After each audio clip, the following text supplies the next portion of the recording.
Picture a small, invisible tug inside the browser that suddenly hands an attacker the keys to your account. That's what we're unpacking. How DOM-based XSS, client-side script injection, paired with a CSP bypass becomes an elegant, low-noise route to session hijacking. This episode is the heist film. We'll show the planning, the exploit, the grab, and the cover-up. And then we'll flip the camera to the defenders.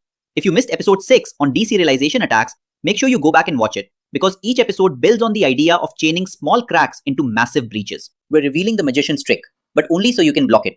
Everything shown is for legal, educational, and research purposes only. Don't test real systems without permission. Think of this as learning how a burglar works so you can properly reinforce your own house. Knowledge for defense, never for offense. With that in place, here's the plan for the episode. Here's the roadmap for our heist movie, and where defenders can cut the fill. We'll walk the full chain: DOM XSS anatomy, CSP bypass tactics, exploit chain crafting, session theft techniques, 2025 attack stats, and real-world case studies. By the end, you'll know not just what happens, but precisely how an attacker moves step by step and how to stop them at each stage. Start small. What does the whole attack chain look like at a glance? Think of this as the 4-act structure of an online heist. Act 1. DOM XSS injection. Malicious input is executed inside the browser. Act 2. CSP bypass. The browser's security policy is neutralized or circumvented. Act 3. Session token theft. Cookies or JWTs are exfiltrated. Act 4. Account takeover. Attacker uses tokens to act as the user. Each act depends on the previous. Break any single link and the plot fails. So who is the thief in Act 1? Let's meet DOM XSS. This is the pickpocket that leaves no trace in server logs. DOM XSS happens entirely in the browser. Attacker control data flows into unsafe DOM APIs like inner HTML and runs as script in the page's context. Because it's client-side, server logs and many WAFs won't see it.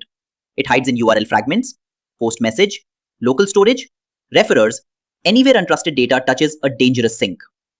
If DOM XSS is the thief, CSP is supposed to be the alarm. Let's see how that alarm works and why it sometimes fails. CSP is a powerful alarm, but a poorly wired alarm is still silent. CSP restricts which scripts and sources the browser will run. Inline scripts need nonces or hashes. External scripts must come from whitelisted sources. And functions like eval can be blocked. But common mistakes break its value. Reused or predictable nonces, unsafe invalid, overly broad whitelists, and leaving CSP in report-only mode. Attackers exploit these missteps with nonce theft, DOM clobbering, or abusing trusted CDNs. To exploit these weaknesses, attackers assemble gadget chains. Here's how they look. Attackers don't invent new magic. They connect existing pieces into a gadget chain. Gadget equals source to manipulation to sync. Sources include location.search, url.search parameters, window.postMessage, local storage, and document.referrer. Syncs include inner HTML, outer HTML, document.write, eval, and dangerously set inner HTML. Spotting these patterns in your code, anywhere a source flows into a sync, is how you find DOM XSS. These patterns show up in real apps. Here are real CVEs from 2025. This isn't theory. These chains broke real systems in 2025. Examples: Group Office's DOM XSS allowing arbitrary JS, Church CRM session hijack via stolen tokens, Grafana's admin context XSS in chart panels, and mass supply chain impact from the polyfill.io incident. These CVEs show how client-side issues plus trust assumptions produce high-impact breaches. Let's zoom into the mechanics of a CSP bypass case. Here's a clever, surgical bypass that looks small but cuts deep. Attackers have used CSS attribute selectors to leak CSP nonces into resource requests, effectively reading the nonce via browser behavior. Combine that with DOM clobbering, overriding global names, and you can inject a script that the browser trusts. Another trick: whitelisted CDNs serving script gadgets. The pattern: minor client-side quirks plus trust equals catastrophic bypass. To make this concrete, let's walk a simplified attack demo, from payload to cookie exfiltration. Small payload, very big consequences. Imagine a search page that reflects a queue parameter into the DOM via inner HTML. An attacker crafts a URL with a payload in queue. When the victim opens it, the browser executes injected.js that reads document.cookie and sends it to attacker.com. With the cookie, the attacker can impersonate the user. No server exploit, no password needed, just client-side execution. Now what if CSP is present? We'll show how attackers can still bypass it. You might think CSP stops everything. Not always. One live attack flow: use a small HTML injection to cause the browser to make a request that encodes the page's nonce into the URL via CSS selectors. The attacker captures that request, extracts the nonce, then injects a script with nonce equals stolen nonce payload. Because the browser sees a valid nonce, it executes the script. The lesson: nonce theft plus forgery defeats naive CSPs. With execution achieved, the attacker goes after tokens, often stored insecurely. Where do apps hide tokens? In places accessible to any script on the page. Many single-page applications store JWT tokens in local storage for convenience. But local storage is readable from JavaScript, including attacker-injected JS. Studies show 92% of token thefts target local storage, and SPAs have high success rates for these attacks. The safer alternative? HTTP-only cookies with same-site, short lifetimes, and server-side validation. Tokens aren't just stolen directly. Cross-window messaging can be abused too, a browser mailbox that hands out secrets without checking the sender. Post-message is used for cross-origin communication. If an app listens to messages without validating event.origin, a malicious frame or injected script can ask for tokens and the app may send them. CVEs in 2025 show how post-message flaws amplified DOM XSS into cross-origin token theft. These chains scale. Let the numbers speak. The industry data shows both scale and dwell time, a dangerous combo. MSRC recorded 970 plus XSS cases in 2025. 65% of XSS exploits led to token theft and session hijacking. Average detection time is 37 days. 82% of CSP implementations had at least one bypass vector. In short, these are common, successful, and often undetected for weeks. Here's the attack graph. See how the nodes connect. A picture of the heist. Every node is a decision point. This graph maps the flow. Malicious input to client execution, to CSP bypass, to token exfiltration, to session hijack. Each stage is an opportunity for detection or prevention. If defenders insert even one solid control, sanitize inputs, rotate nonces, or use HTTP-only cookies, the chain breaks. Let's view the same flow as a linear chain to emphasize progression. Here's the attack storyboard. 5 frames that turn a small DOM bug into a full account takeover. Start at the left. DOM injection. A user control value, a URL fragment, a search parameter, or post message data reaches an unsafe sink in the page and executes as script. That's the initial foothold. Quiet, client side, and invisible to server logs. Next, CSP bypass. The attacker uses techniques like nonce theft, DOM clobbering, or trusted CDN abuse to neutralize the browser's script guard. In other words, they steal or spoof the browser's permission to run scripts so their payload looks legitimate. Third frame, token theft. Once code runs in the victim's browser, it grabs the prize. Session cookies or JWTs, often from locale, stoleti, or document.cookie, and exfiltrates them to the attacker's server. This is the actual data loss moment. Credentials are captured without ever touching the auth backend. Fourth, session hijack. The attacker uses the stolen token to impersonate the user. They can call APIs, open sessions, and act under the victim's identity. At this stage, the attacker behaves like a normal user, which makes detection harder. Finally, account takeover. With persistent tokens or additional privilege escalation, the attacker obtains full access, admin actions, data exfiltration, or lateral moves across the platform. The average detection time for these chains is 37 days. That's over a month of undetected access. Put bluntly, if you don't detect client-side compromise quickly, attackers get time to escalate, pivot, and cause real damage. Now, why does this matter financially and operationally? This isn't just a technical issue. It hits the balance sheet and user trust. Average cost per breach is roughly $2.4 million. When sessions are hijacked, attackers often escalate privileges, 65% escalate to admin, and exfiltrate data. 42% result in major data loss. Detection delays and token reuse amplify damage. This is board-level risk. Explain it as days of undetected access and millions in impact to secure budget for mitigations. One high-profile breach shows how supply chain trust can multiply risk. Trusted code turned malicious. The supply chain betrayed the site.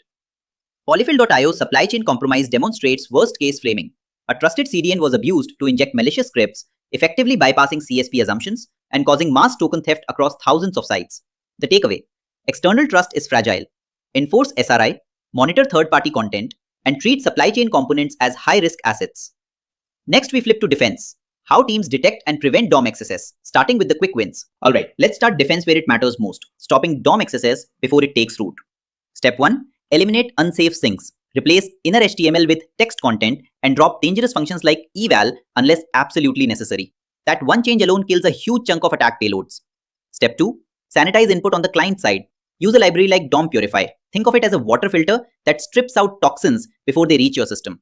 And step 3. Enable trusted types. This forces developers to explicitly declare what counts as safe HTML. In practice, it means you can't accidentally introduce an XSS sink without the browser calling you out. Lastly, enable CSP and runtime monitoring. Together, these steps shut down the obvious cracks in your walls. But just patching Windows isn't enough. We also need to wire up a proper alarm system. That's where CSP comes in. Now let's talk about CSP, your alarm system. It's powerful, but only if wired correctly. Start by removing unsafe -inline. Leaving it on is like disabling your alarm every time you open the door. Next, rotate nonces with every request. A static nonce is like reusing the same one-time password. Once it leaks, attackers own you. Then, lean on strict dynamic. Instead of whitelisting entire CDNs, you let trusted scripts dynamically control what else can load. it drastically shrinks your attack surface. Finally, always pair CSP with sub-resource integrity. That way, even if a CDN you trust gets compromised, the browser refuses to run tampered scripts. These aren't nice to haves. In 2025, they're must-haves. And once the alarm is properly wired, we can move to advanced monitoring and layered defenses. Now, for advanced CSP hardening, this is where defenses become proactive. First, violation monitoring. Set up a report-URI or report-2 endpoint. When an attacker tries something shady, the browser will send you a violation report. By tracking these patterns, you can spot active exploit attempts in real time. Think of it as security cameras that alert you when someone jiggles the lock. Second, advanced CSP techniques. Implement strict dynamic and rotate nonces with each request using something like crypto.random UUID function. That way, even if an attacker steals today's key, it won't open tomorrow's door. Third, CSP plus trusted types. This is the big one. By requiring trusted types for scripts and creating sanitizing policies, you essentially lock attackers out of injecting arbitrary code. The browser itself enforces your rules, giving you near complete DOM XSS protection. The numbers don't lie. 92% detection with monitoring, 87% attack reduction with strict nonces, 94% reduction when CSP is combined with trusted types. That's not theory. That's measured data across thousands of apps. And the best part? You can roll this out today. Move from report only to full CSP, run automated browser tests, and use libraries like CSP Builder to generate dynamic policies. This is CSP transformed from a paper shield into a real fortress. If defenders build fortresses, bug hunters are the scouts who probe the walls and reveal weak mortar. Here's a practical toolkit for hunters and incident teams who want reproducible high-signal findings for DOM XSS to CSP bypass chains. First, automated scanners. Use tools like DOM Invader, Nuclei, and Dominator to quickly surface DOM syncs and suspicious data flows. These catch low-hanging fruit and point you to high-risk spots. Second, payload collections and gadget maps. Maintain curated DOM source or sync lists, window.name, location.hash, post message, inner HTML. This speeds POC development and reduces noisy, destructive testing. Third, CSP evaluation tools. Run CSP Evaluator, CSP Auditor, and a CSP bypass scanner to check policy gaps like unsafe-inline, predictable nonces, or overly broad whitelists. Why this matters? A chain-style report gets faster triage and higher severity because you're demonstrating real end-to-end impact rather than an isolated bug. You've mapped the attack, run the tools, and documented the chain. Now let's lock the whole story into a final summary and the key actions everyone must take. Time for the elevator pitch you'll send to engineering leads and the board. Key takeaways from today's chain. 1. DOM XSS is client-side stealth. It bypasses server logs and often eludes WAFs. Hunt for unsafe flows from location, post message, and storage into inner HTML-like syncs. 2. CSP is powerful but fragile. Misconfigurations, nonce reuse, unsafe inline, broad whitelists. Make CSP bypassable. Fix policies, rotate nonces, and enforce strict dynamic. 3. Tokens are the prize. Storing sensitive tokens in local storage or exposing them via post message dramatically increases risk. Prefer HTTP only plus same-side cookies, short expiries, and server-side validation. And defense in depth wins. Combine trusted types, DOM sanitization, DOM purify, strict CSP with nonce rotation, SRI, and real-time CSP violation monitoring to reduce exploitation by above 80 to 90%. 4. Supply chain multiplies impact. Trusted third parties, CDNs, polyfills can become pivot points. Enforce SRI, monitor third-party behavior, and treat dependencies as high-risk assets. In the next episode, we pivot from browser-side trickery to auth flow ambushes, open redirect plus OAuth token theft. You'll learn how an unvalidated redirect, which looks harmless in code reviews, becomes an attacker's fishing rod to intercept OAuth tokens and perform account takeover across sites. We'll break down the OAuth 2.0 authorization flow, show practical chaining techniques, and demonstrate safe, high-quality POCs and fixes. Subscribe and ring the bell so you don't miss the premiere. If you missed earlier episodes, binge episodes 1 to 6 to see how each chain builds the attacker's playbook, and how each defensive control stacks together to stop them. This is Bug Bounty and Beyond, where we don't just break things, we build the future of security. Thanks for watching. Stay secure.